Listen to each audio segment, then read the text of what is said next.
तो आज हम लोग एक बहुत ही इंपॉर्टेंट न्यूमेरिकल क्वेश्चन को रीड करने जा रहे हैं, जो क्या है मेरा हार्डी-विनबर्ग प्रिंसिपल जिसको बोलते हैं। ठीक है, हार्डी-विनबर्ग प्रिंसिपल, ये जो हार्डी-विनबर्ग प्रिंसिपल ये ऑलरेडी मैंने रीड कर लिया है। जो मेरा लास्ट वीडियो है उसमें ऑलरेडी इसका जो पूरा कॉन्सेप्ट है डिटेल में बताया गया है। ठीक है, तो उसका जो इम्पोर्टेंट कुछ क्वेश्चन है जो कभी ना कभी कोई भी एग्ज़ाम हो, एंट्रेंस है, मेडिकल एग्ज़ाम, ये पूछे गए हैं। ठीक है, तो उसको हम अच्छे से सॉल्व करेंगे और जो भी मेरा कॉन्सेप्ट है उसको अच्छे से क्लियर करेंगे। तो जो पहला मेरा क्वेश्चन वो क्या बोल रहा है कि in a random mating population frequency of disease causing recessive allele is 80%।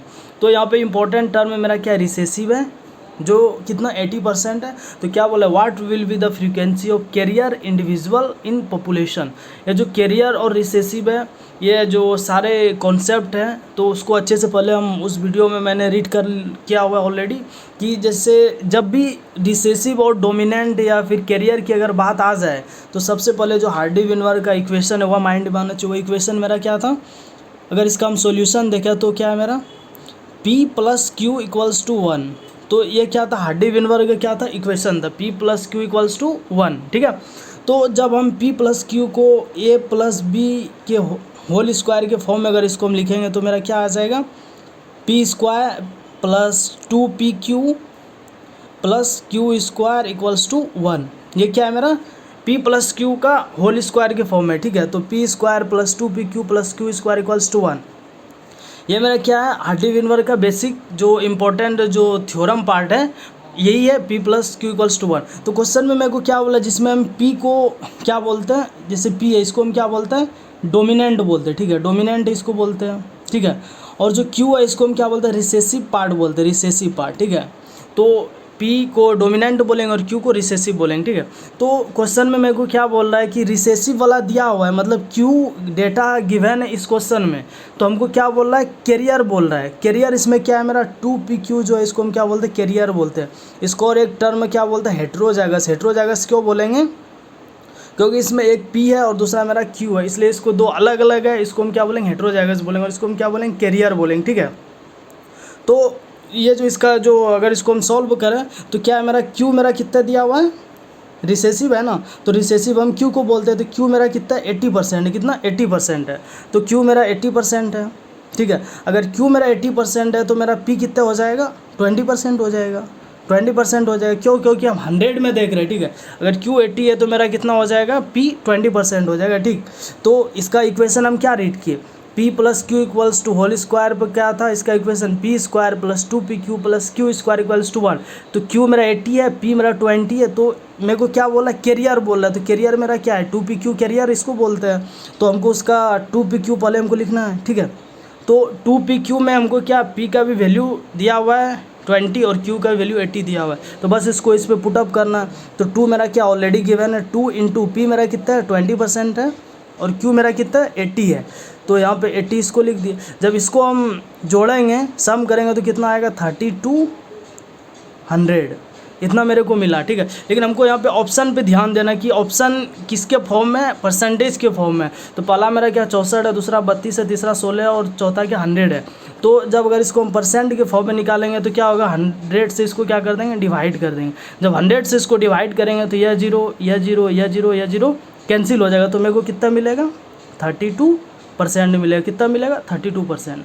तो इसका आंसर मेरे को कहाँ दिख रहा है, जो सेकेंड वन है वो क्या मेरा 32 है। ठीक है, तो इसका जो करेक्ट आंसर हो जाएगा 32 है। मतलब Q दिया हुआ है रिसेसिव 80% है, तो P 20% हो जाएगा, लेकिन हमको निकालना है क्या बोल रहा है, रिसेसिव बोला है, मतलब 2PQ की बात कर रहा है, जिसमें P भी दिया हुआ है, Q भी दिया हुआ है और 2 ऑलरेडी गिवन है। तो इसको जब हम करेंगे तो 3200 आएगा, लेकिन हमको किसके फॉर्म में निकालना है, परसेंटेज के फॉर्म में निकालना है। तो परसेंटेज के फॉर्म में निकालेंगे तो मेरे को कितना मिलेगा, 32%। ठीक है, तो जो इसका जो दूसरा इंपॉर्टेंट क्वेश्चन है वो क्या है, in a random mating population frequency of dominant allele is 0.7%। ठीक है, तो what will be the frequency of recessive phenotype. Recessive phenotype का ये बात कर रहा है। ठीक है, तो सबसे पहले मेरे को फॉर्मूला माइंड में वही आना चाहिए, P² + 2PQ + Q² = 1। ठीक है, ये क्या हो गया, जो इसका हार्डी-विनबर्ग का क्या था, एक इक्वेशन था, जिसमें मेरे को क्या दिया हुआ है, पहले डोमिनेंट एलील दिया है, मतलब P की बात कर रहा है, P मेरा गिवन है। तो हमको क्या बोल रहा है, रिसेसिव वाले का निकालना है, मतलब Q हमको फाइंड करना है, क्या करना है, Q को फाइंड करना है। ठीक है, तो गिवन डेटा मेरा क्या है, पहले उसको देख लेते हैं। गिवन मेरा क्या है, गिवन मेरा कितना है, पी मेरे को कितना दिया हुआ है, पी स्क्वायर कितना दिया हुआ है, डोमिनेंट है ना, तो ये कितना 0.7% है, ठीक है। तो मेरा क्यू स्क्वायर कितना हो जाएगा, क्यू स्क्वायर जो होगा मेरा कितना हो जाएगा 0.3 हो जाएगा, 0.3 है, लेकिन ये स्क्वायर के फॉर्म में, तो क्या हो जाएगा, इसको जब हम स्क्वायर के फॉर्म में लिखेंगे क्यू को, तो क्या हो जाएगा मेरा क्यू इक्वल्स टू 0.3 इंटू 0.3, ठीक है, मतलब 0.3 को 2 बार, तो इक्वल्स टू कितना आ जाएगा, रिसेसिव जो है वो कितना मेरा आ जाएगा 0.09। ये क्या हो गया मेरा, इसका जो रिसेसिव फ्रीक्वेंसी है फिनोटाइप वो कितना आ जाएगा मेरा 0.09 आ जाएगा, ठीक है। तो ये मेरा क्या हो गया, इसका जो आंसर अगर हम देखें तो क्या है मेरा, पहला 0.49 है, दूसरा मेरा 0.09 है, तीसरा 0.3 है, 4 जो मेरा 0.21, लेकिन हमको कितना मिला 0.09। तो इसका जो करेक्ट आंसर हो जाएगा वो क्या हो जाएगा, सेकेंड वाला, मतलब 0.09। मतलब इसमें क्वेश्चन में सिंपली क्या था कि डोमिनेंट में को पी दिया हुआ था कितना 0.7, तो हमको क्या बोला था, रिसेसिव वाला निकालना बोला था, मतलब क्यू को फाइंड करना था, ठीक है। तो पी स्क्वायर मेरा 0.7 है, तो क्यू स्क्वायर कितना हो जाएगा 0.3 हो जाएगा, 0.3 हो जाएगा। तो जब इसको हम स्क्वायर करेंगे तो हमको कितना मिलेगा 0.09। तो ये इसका क्या हो जाएगा, करेक्ट आंसर 0.9, मतलब सेकेंड वाला ऑप्शन क्या मेरे को सही है। ये जो 2 क्वेश्चन है बहुत ही इंपॉर्टेंट, ये क्या होता है कहीं ना कहीं पूछे गए हैं, कोई भी नीट एग्जाम में मोस्टली उसमें ये सब न्यूमेरिकल पूछे जाते हैं। तो ये सारे क्वेश्चन जो अच्छे से आप देख लिया, और जो थर्ड वन है ये बहुत ही इंपॉर्टेंट क्वेश्चन है, ठीक है। तो इसको हमको अच्छे से रीड, तो ये जो थर्ड वन है क्या है, क्वेश्चन मेरा क्या बोला है, in a population diet in a Hardy Weinberg equilibrium, ठीक है, the frequency of recessive allele certain heredity trait कितना 0.20 है। What percentage of the individual in next generation would be expected to show dominant. तो क्या बोल रहा है इसमें क्वेश्चन में सिंपली कि रिसेसिव एलील है जिसका कितना 0.20 दिया हुआ है परसेंटेज, ठीक है। तो इंडिविजुअल बोल रहा है जो नेक्स्ट जनरेशन में होगा डोमिनेंट वाला वो क्या होगा, क्या उसका परसेंटेज होगा, ठीक है।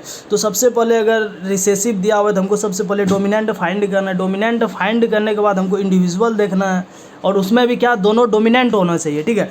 तो डोमिनेंट में क्या है, सबसे पहला इसका जो सॉल्यूशन अगर हम देखें तो सबसे पहला इसका फॉर्मूला जो है a प्लस बी के होल स्क्वायर वाला क्या होगा मेरा, P square plus 2pq plus Q square equals to 1। ये क्या है, हार्डी-वेनबर्ग का क्या है इक्वेशन है, ठीक है। तो इसमें क्या क्या मेरे को दिया हुआ है, पहले इसका कॉन्सेप्ट समझ लेते हैं। इसको हम क्या बोलते हैं, डोमिनेंट बोलते हैं, ठीक है। जो P है इसको हम क्या बोलते हैं, डोमिनेंट बोलते हैं, ठीक। और ये जो 2pq है इसको हम एक हेटेरोजाइगस भी बोलते हैं, और क्या इसको बोलते हैं, कैरियर इंडिविजुअल बोलते हैं, ठीक है, कैरियर इंडिविजुअल बोलते हैं। और जो Q है इसको हम क्या बोलते हैं, रिसेसिव बोलते हैं, रिसेसिव, ठीक है, रिसेसिव बोलते हैं। कॉन्सेप्ट क्लियर हो गया। अब उसके बाद क्या बोल रहा है कि डेटा क्या मेरा दिया हुआ है, गिवन जो डेटा अगर सोल्यूशन को अगर हम देखें तो क्या है मेरा कि क्यू स्क्वायर मेरे को कितना दिया हुआ है, क्यू स्क्वायर कितना दिया हुआ है 0 पॉइंट, मतलब क्यू स्क्वायर कितना, क्योंकि रिसेसिव है ना तो क्या होगा क्यू ही होगा, तो क्यू स्क्वायर इक्वल्स टू कितना 0.20 है, ठीक है। तो पी स्क्वायर मेरा कितना हो जाएगा, पी स्क्वायर मेरा ऑलरेडी कितना हो जाएगा, जब 0.2 है तो ये क्या हो जाएगा 0.8 हो जाएगा, ठीक है, 8 हो जाएगा। तो अगर हम इसमें डोमिनेंट को अगर फाइंड करेंगे, अगर डोमिनेंट को निकालेंगे तो क्या होगा, पी स्क्वायर का जब पी का हम स्क्वायर करेंगे तो क्या होगा 0.8 इंटू 0.8, मतलब 0.8 को हम 2 बार क्या करेंगे मल्टीप्लाई करेंगे तो मेरे को कितना आएगा 0.64 आएगा, मतलब 64%, ठीक है। ये मेरा क्या होगा, डोमिनेंट का निकल गया, डोमिनेंट निकल गया, ठीक है। तो उसके बाद मेरे को क्या निकालना है, डोमिनेंट तो निकल गया। अब उसके बाद मेरे को क्या क्वेश्चन बोल रहा है कि जो इंडिविजुअल है, ठीक है, उसका क्या परसेंटेज होगा, ठीक है। तो इंडिविजुअल मेरा यही है 2pq, तो 2pq इक्वल्स टू क्या हो जाएगा मेरा 2pq, जिसमें 2 क्या ऑलरेडी गिवन है, p मेरा कितना आया, p मेरा कितना है 0.8 है, 0.8 यहाँ पे देख पा रहे हैं 0.8 है। उसके बाद q मेरा क्या है कि 0.2 है इंटू 0.2, जब इसको हम मल्टीप्लाई करेंगे तो हमको कितना मिलेगा 32% मिलेगा, कितना मिलेगा 32% मिलेगा, ठीक है। जब ये क्या मेरा निकला है, डोमिनेंट वाला मेरा P निकल गया 64%, और जो मेरा इंडिविजुअल है उसका कितना 32%। जब ये दोनों डोमिनेंट को हम ऐड कर देंगे मतलब 64% प्लस कितना है 32%, ठीक है। जब इसको ऐड करेंगे तो हमको कितना मिलेगा 96% मिलेगा, कितना मिलेगा हमको जो इंडिविजुअल होगा नेक्स्ट जनरेशन में डोमिनेंट का कितना होगा 96% होगा, ठीक है। तो इसका हम एक बार ऑप्शन देख लेते हैं। पहला मेरा क्या 16 है, दूसरा क्या 32 है, 64 और तीसरा 41 क्या 96 है। तो मेरा क्या होगा जो 41 होगा इसका करेक्ट आंसर हो जाएगा। तो इसमें सिंपली यही था कि मेरा रिसेसिव का 0.2 दिया हुआ है, तो हमको पी हम फाइंड कर ले कि 0.8 होगा, और 0.8 में क्या करना है हमको इसका डोमिनेंट का स्क्वायर निकालना है। तो स्क्वायर में 64% आएगा। तो फिर उसमें अगला जो इसका था क्या मेरा इंडिविजुअल का जो फॉर्मूला है वो मेरा क्या है 2PQ है, जिसमें सबका डेटा गिवन दिया हो, जिसका 32% आया। दोनों को ऐड कर दिया 64 और 32, तो मेरे को कितना मिला लास्ट इसका जो रिजल्ट आया वो क्या 96% आया, ठीक है। तो इसका जो करेक्ट आंसर होगा 41 होगा। तो ये जो तीन जो इम्पोर्टेंट न्यूमेरिकल है ये बहुत ही इम्पोर्टेंट है, इसको अच्छे से आपको प्रैक्टिस करना है, एक बार ट्राई करना है। और ये जो इसका और भी क्वेश्चन बहुत सारे इंपॉर्टेंट, लेकिन मेनली जो इम्पोर्टेंट क्वेश्चन है मैंने वही डिस्कस किया है यहाँ पे। तो आई होप आप इसको समझ गए होंगे। मोस्टली जो मेनली इसमें दो ही चीज़ है कि एक है डोमिनेंट और रिसेसिव। मोस्टली क्या है कि इसका इक्वेशन याद रखना है P+Q, जो अगर इसको A+B के होल स्क्वायर के फॉर्म में लिखेंगे तो क्या होगा P² + 2PQ + Q²। तो ये क्या है कि इसका इंपॉर्टेंट कॉन्सेप्ट है, तो इसको अच्छे से माइंड में रखना है। फिर जो और इसका सबसे इम्पोर्टेंट पार्ट ये था इसका equation. So thank you so much guys.